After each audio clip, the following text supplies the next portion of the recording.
Hello everyone, welcome to my channel. My name is Ari, and today we're going to have some more stories about our toxic life. But before we start, it would be so much appreciated if you would subscribe to my channel, like the video, if you enjoy it, and maybe leave a comment down below. These simple clicks would mean a lot to the future of this channel and really reward the effort that I put in every day. And now without further ado, let's go. Today's first story. In this story, a couple celebrates their 16th anniversary in Paris, revealing underlying issues in their relationship. Neglect and control lead to the wife's affair with another man, causing a dramatic confrontation. The husband, left alone, finds solace in a day of exploration. He ends the marriage upon her return, leaving her with nothing. She faces consequences and starts anew.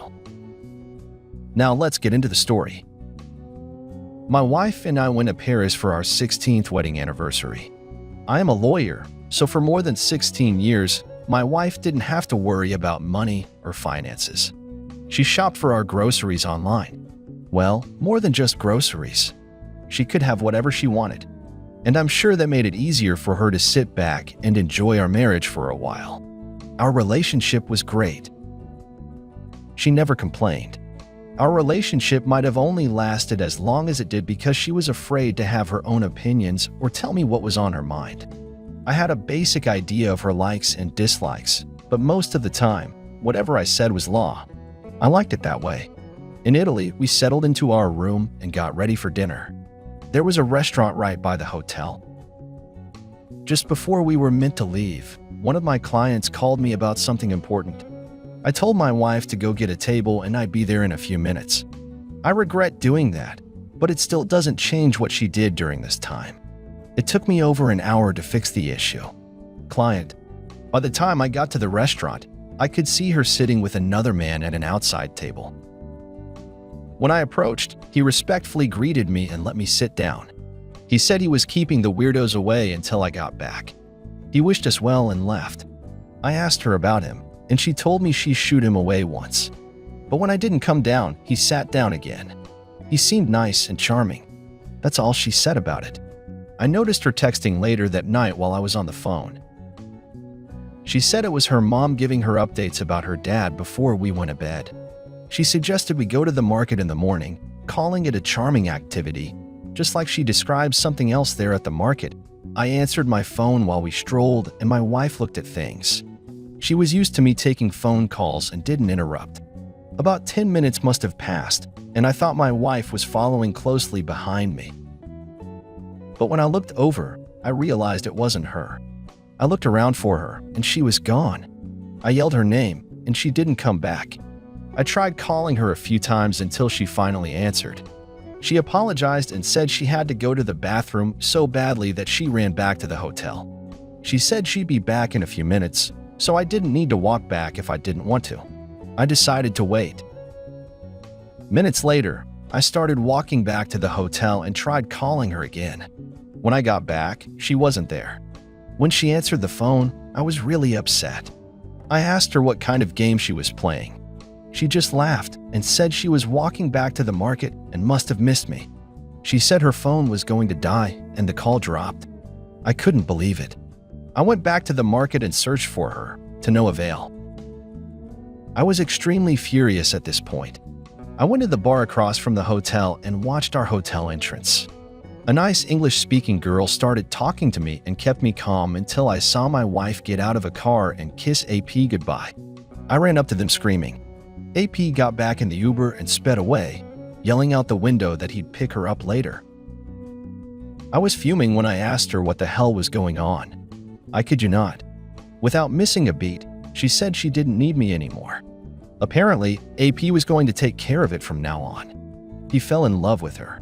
While I was too busy to spend time with her, I lost it. I asked if she was crazy for thinking some guy could possibly replace what we have together. A crowd was gathering to watch us. All she was thinking about was living in Paris for the rest of her life. She didn't think about me or her family back home, or what would happen if AP left her. She told me breaking up was never easy, see? But it was time for us to move on, and that happens to people. I called her many names and said I didn't deserve her abandonment. just because she spent a few hours with a stranger. She didn't care and tried to go upstairs to our hotel room to get her stuff. I beat her there, locked her out, and started throwing her stuff off the balcony. Loose clothes, jewelry, cards, passport, and toiletries. As the sun set on our first day in Paris, AP came back and helped her pick up everything off the street while I yelled curses at them both. When I woke up, it felt like a dream. I could hardly believe this was my reality. I looked in the mirror and decided I deserved to enjoy myself a little. I went across the street to the bar. The bartender woman I met the night before was there, and she agreed to give me a tour. After I told her my story, we saw the landmarks, practiced French, went swimming, and ate croissants.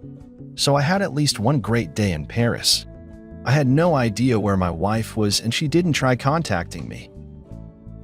I suddenly remembered she had access to our bank account, so I turned off her card. Then I returned home without her.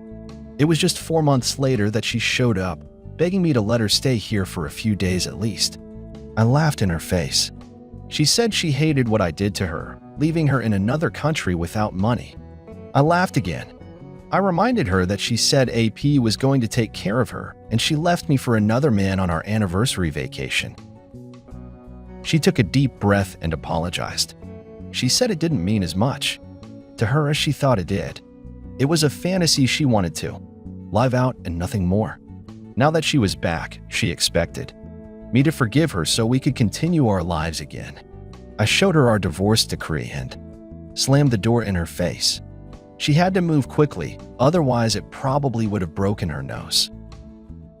She went to stay at her parents' house and acted like it wasn't a big deal that she was back from her new life.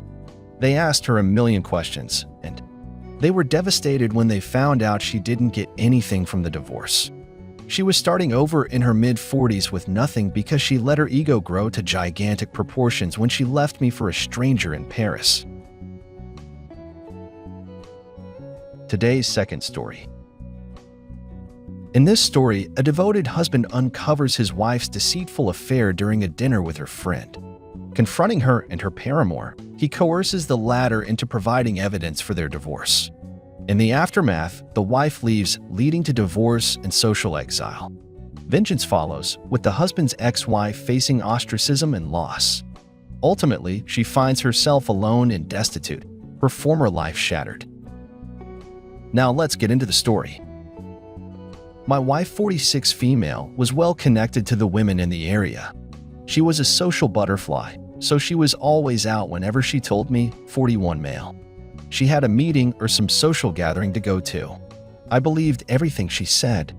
For 8 years, she organized countless events and seemed to be the most dependable gossip source in town, while simultaneously maintaining over 40 friendships. One of her close friends was a woman named Virginia. She was also married with 2 young children. I think my wife was jealous of the lifestyle Virginia lived. They were well off, and even though all our bills were paid, they were living a little more luxuriously. One fateful day, I got a call from a different friend of my wife's. Samantha was concerned because she hadn't seen my wife in a while. This was alarming to me for longer than I can remember. At least twice a week, my wife said she was going out with her friends. She didn't give me details. I asked Sam if she'd been attending the usual woman events that she expected my wife to be at. She said yes. She added that she wasn't the only one missing my wife, but she was probably the first one to call me. My wife basically dropped off the face of the earth to them. She was in the middle of planning this 5K to raise money for needy families in the area. When she went quiet, she told one of the girls that she needed some space. But it had been about 2 months since she showed up to anything in person, so they were concerned. I got off the phone with her seconds before my wife entered the room. She was dressed beautifully with dangly earrings and a form-fitting dress. Her curls bounced and her heels clicked as she told me she was leaving for a big dinner with some friends in honor of Samantha's birthday, the very same woman that just called me concerned for her well-being. I knew something was majorly wrong. My mind was racing and my heart was pounding. I couldn't just let her leave. I grabbed her hand and kissed it. I told her I would drive her to the dinner because it would give me more time to admire her. She was extremely nervous, trying to tell me I didn't have to.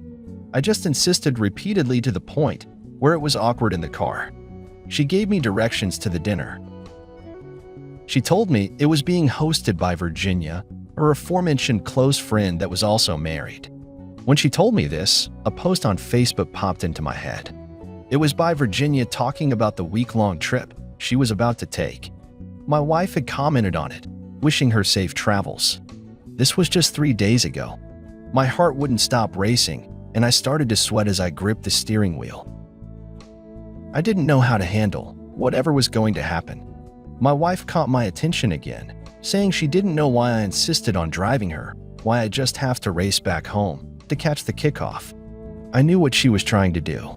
She wanted me to feel like I didn't have time to walk her to the door or investigate her lies any further. I joked with her, saying I didn't have to catch it.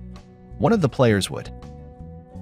She shifted uncomfortably, waiting a minute before saying she felt bad I couldn't come inside since it's a girls-only dinner.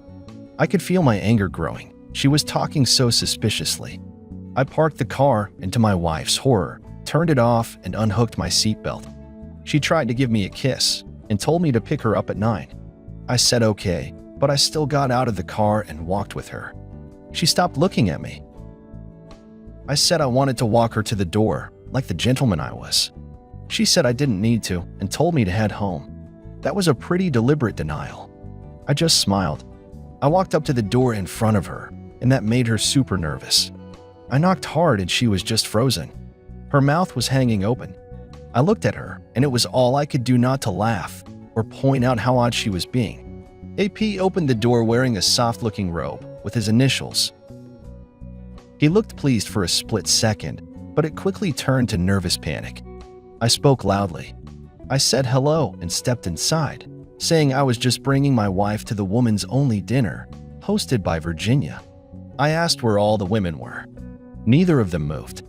I sarcastically teased my wife for saying she was going to be late when clearly she was early. When they continued standing there, with their mouths gaping, I pointed out the dinner table set for two with 2 filled wine glasses and pretended to have a puzzled face. AP started turning purple, but he remained silent. My wife weakly said the girls were running late. I loudly said, "Oh, really?" and asked where Virginia was. Seconds passed in silence before my wife said she probably just ran to the store for something. She tried to ask AP to back her up, but he was clearly frustrated. He said there was no point in playing games, and I clearly knew they were lying. He said they were caught and it was game over. My wife finally looked upset. AP ordered us out of his house, nearly pushing us out the front door. Right before he shut it, I said it would be a shame if anyone told his wife what was going on. He froze, looked me in the eye, and asked what I wanted. I told him to send me any proof he had of his affair with my wife, so the divorce would go in my favor. When he hesitated, I told him there was no reason 2 marriages had to end, but I would take him down with me if he didn't help me out. He reluctantly agreed to send proof. My wife lost it. When she heard him, she just screamed, took the keys from me, and drove off. I got a ride back home and found that my wife had packed some of her stuff and took her car. I received AP's proof. It was a combination of messages and images. If I was wondering anything before this, my questions were answered. They definitely had intimate. Many times. I tried to wait until after the divorce was final, before I told Virginia everything, but I couldn't wait. It wasn't much longer after that Virginia started getting revenge on my wife. She knew where her mother lived, and since we were getting divorced, it was a good guess she'd be staying there. It's speculated that Virginia was the one who slashed my wife's car tires and carved an unflattering word into the hood. AP and her divorced, and my ex was exiled from the community of women. Now she has absolutely no money, friends, or husband, and nothing to show for her 46 years of life.